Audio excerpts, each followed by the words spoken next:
Primeira Igreja Batista de Fortaleza. Uma família para você e sua família. Olá, está começando agora mais um PIB News. Aqui você fica por dentro de toda a programação da nossa igreja. Confira!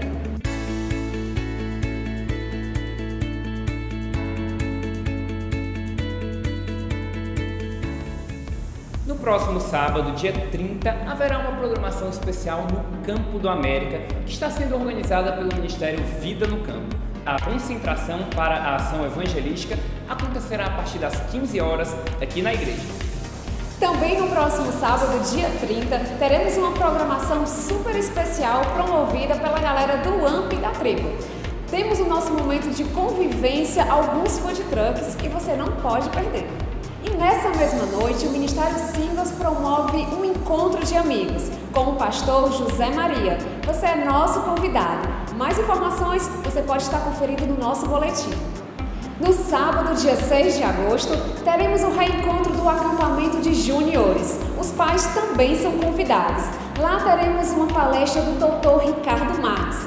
Não perca! No final de semana dos dias 6 e 7 de agosto, teremos a presença do pastor João Emílio, que pregará no Siga-me ao sábado e nos nossos cultos de domingo. Não perca!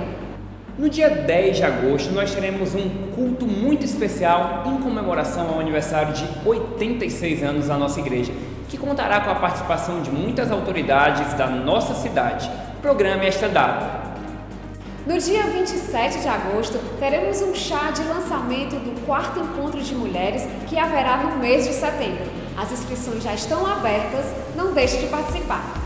O Lar Davis está precisando de doações de alimentos. Você pode contribuir doando alimentos não perecíveis. Procure a secretaria da nossa igreja.